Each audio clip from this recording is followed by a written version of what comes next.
अस्सलामु अलैकुम। दोस्तों, ड्रामा सीरियल जुड़वा की आने वाली एपिसोड लास्ट होने वाली है और बहुत ही इंटरेस्टिंग होगी। सबसे पहले आपसे रिक्वेस्ट है कि वीडियो को लाइक कर दें, चैनल को सब्सक्राइब कर दें और वीडियो को एंड तक वॉच कीजिएगा। फरहत अब शाजिया को धमकियों पर उतर आई है कि वह अगर इस घर से न गई तो फरहत मजहर भाई साहब से कहकर उसे तलाक दिलवा देगी। फरहत कहती है, क्योंकि मजहर भाई मेरी हर बात मानते हैं।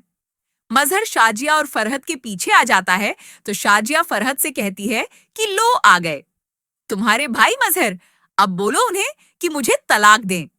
तो मजहर फरहत को उल्टा डांट देता है कि फरहत, आज के बाद अगर तुमने शाजिया या घर में किसी से भी कुछ भी कहा तो याद रखना मुझसे बुरा कोई नहीं होगा। फरहत मजहर के गुस्से से डर जाती है और सोचती है कि भाई साहब को क्या हो गया है, वह शाजिया की साइड क्यों ले रहे थे। लगता है भाई साहब को मेरे ऊपर शक हो गया है। अब मेरी दाल यहाँ गलने वाली नहीं और सोचती है कि मुझे यहाँ रहने के लिए भाई साहब के हुक्म की तामील करनी होगी, मगर मैं किसी के नीचे दबकर रहने वाली नहीं। फरहत शाजिया से बदला लेने के लिए प्लान बनाती है। सलमा की तबीयत ठीक नहीं होती तो वह जल्दी सो जाती है। मजहर सलमा को आवाजें लगाता है, मगर वह सो चुकी होती है। तो शाजिया वहां से गुजर रही होती है। वह मजहर से पूछती है कि कुछ चाहिए उसे। तो मजहर कहता है, मैंने दवाई लेनी है, मुझे दूध बनाकर दे। सलमा कहाँ है? तो शाजिया कहती है, सलमा की तबीयत ठीक नहीं है, वह आराम कर रही है, मैं आपके लिए दूध बनाकर लाती हूँ। यह बात फरहत सुन लेती है तो वह फौरन से किचन में जाती है और मजहर के लिए दूध बनाकर उसमें जहर मिला देती है और कहती है कि आज तो भाई साहब की जिंदगी का आखिरी दिन है। अपनी ही चहेती बीवी शाजिया के हाथों मरने में भाई साहब को मरने का लुत्फ ही अलग आएगा। शाजिया किचन में आती है तो फरहत दूध का गिलास लिए शाजिया के सामने पेश करती है और कहती है कि यह लो शाजिया, भाई साहब के लिए तुम दूध बनाने के लिए आई थी ना। तो शाजिया कहती है, हाँ मैं दूध लेने आई थी, लेकिन तुम्हारी छुपकर बातें सुनने वाली आदत अभी तक भी नहीं गई। फिर शाजिया फरहत से कहती है, काश तुमने अपनी जिंदगी पर फोकस किया होता तो आज यूं दूसरों की जिंदगी में न घुस रही होती। तो फरहत शाजिया से कहती है, मैं तो अपने भाई की जिंदगी में उनकी मर्जी से शामिल हुई हूं। तुम बताओ शाजिया, जब से यहाँ आई हो यहाँ से जाने का नाम ही नहीं ले रही तुम। लेकिन अब मैंने तुम्हारा बंदोबस्त कर दिया है, तुम्हारे इस घर से जाने के दिन करीब हैं। इसीलिए शाजिया, अब तुम और तुम्हारी बेटियां अपना रुखते सफर बांध लो। शाजिया फरहत से कहती है, इस घर से जाने का वक्त किसका है और किसका नहीं, यह तो वक्त बताएगा या मजहर तय करेगा। जालिमों के जुल्म का एक न एक दिन अंत हो जाता है। फरहत, मुझे तो तुम्हारे यहाँ से जाने के दिन करीब लगते हैं, क्योंकि अब सजीदा भी यहाँ आ रही है, वह यहाँ रहेगी। तुम्हारे भाई ने उसे माफ कर दिया है और वापस बुला लिया है अब घर। अब तो तुम अपने जाने की तैयारी पकड़ लो। फरहत सजीदा का सुनकर हैरान रह जाती है कि भाई साहब जिस बहन का मुंह तक नहीं देखना चाहते थे, आज उसे घर बुला लिया। शाजिया वहां से चली जाती है दूध लेकर। फरहत सोचती है कि अब मुझे जल्दी से बाकी के काम भी निपटाने होंगे। इधर मुनव्वर हॉस्पिटल से घर आ जाता है तो उसे एहसास होता है कि उसने रुक्शी के साथ बहुत गलत किया है, उसे धोखा दिया, इसीलिए उसे सजा मिली है। वह इस फ्रॉड औरत के चंगुल में फंसते फंसते बचा है। रुक्शी मुनव्वर को घर में देखकर बहुत ज्यादा खुश होती है। मुनव्वर रुक्शी को देखकर रियलाइज करता है कि रुक्शी उससे बहुत मोहब्बत करती है, इसीलिए रुक्शी मुनव्वर को उसकी औलाद आने की खुशखबरी भी सुना देती है। मुनव्वर यह सुनकर और ज्यादा खुश हो जाता है और अपने सारे बुरे कारनामों से तौबा कर लेता है और रुक्शी को सब बता देता है और एक अच्छा शौहर बन जाता है। इधर शाजिया मजहर के लिए दूध लाती है तो बाहर कुछ आवाजें सुनाई दे रही होती हैं। मजहर और शाजिया सुनते हैं तो मजहर दूध रख देता है और बाहर आ जाता है।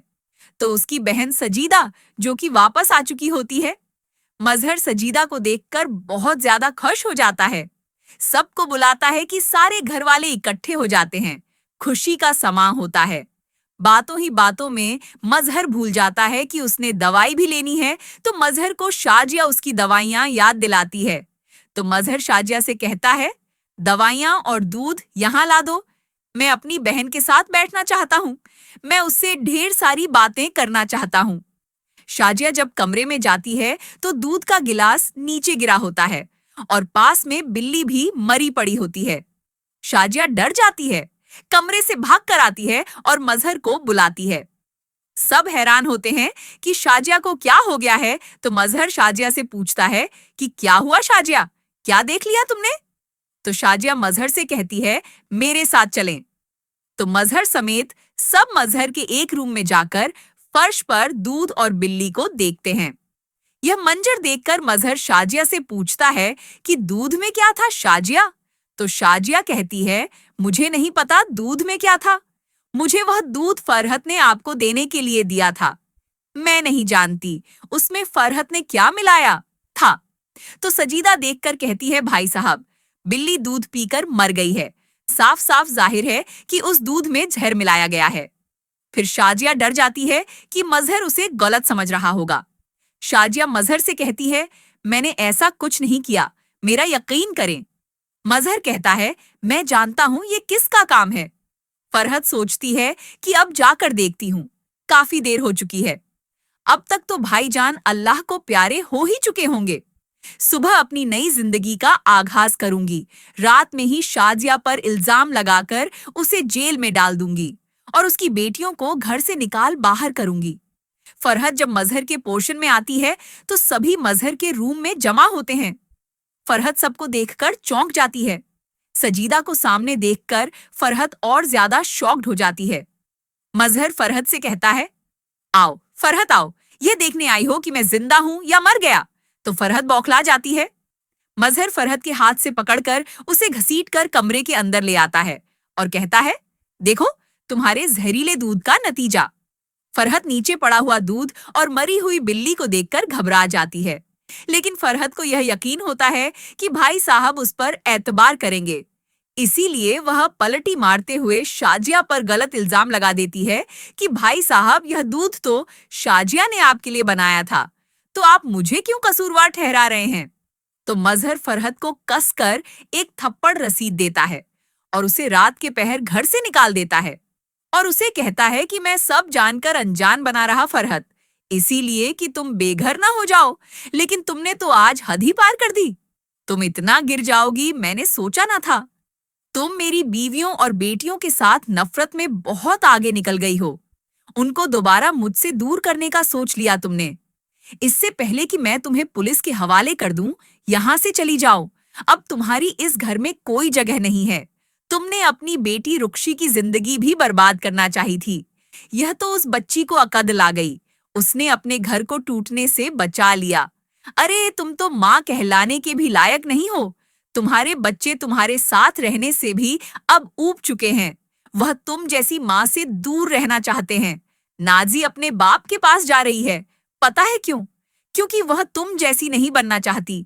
इसीलिए वह तुम्हारी सोहबत से निकलना चाहती है। रुक्शी माँ बनने वाली है। उसने तुम्हें यह खुशखबरी क्यों नहीं सुनाई? वह इसीलिए कि तुम उसके बच्चे की कातिल न बन जाओ, जिस तरह तुमने मेरे बच्चे कासिम को मार डाला था। मुझे सब पता है फरहत, लेकिन मैं खुद जानकर अनजान बना रहा। मुझे तुम्हारी हकीकत मालूम हो चुकी है और काफी दिन गुजर गए हैं। मैं देख रहा हूं कि तुम हद से ज्यादा बढ़ती जा रही हो। आए दिन कोई न कोई इल्जाम लगाती रहती हो मेरी बीवियों और मेरी बेटियों पर। फिर मजहर फरहत को बताता है कि तुम्हें पता है, आदिल भी सराह के साथ शादी करके अलग रहना चाहता है ताकि वह अपनी जिंदगी सुकून से गुजारे। फरहत, तुमने हम सबकी जिंदगियां बर्बाद कर दी। इसीलिए अब तुम्हारे बच्चे तुमसे भाग रहे हैं कि कहीं तुम उनकी जिंदगियां न उजाड़ दो। देखो फरहत, तुमने अपने हाथों से अपना घर बर्बाद कर दिया और अपने बच्चों के दिल में खुद के लिए नफरत भर दी। फरहत सबसे माफी मांगती है। वह झारों कतार रोने लगती है, लेकिन कोई उसे माफ नहीं करता। फरहत के बच्चे भी उसके साथ जाने से इनकार कर देते हैं। फरहत सड़कों पर मारी मारी फिरती है और अपनी किस्मत को रोती है कि काश मैंने ये सब न किया होता तो आज मेरे बच्चे मेरे साथ होते। वीडियो पसंद आई हो तो लाइक शेयर करना मत भूलिएगा। मिलते हैं नेक्स्ट वीडियो में। अल्लाह हाफिज।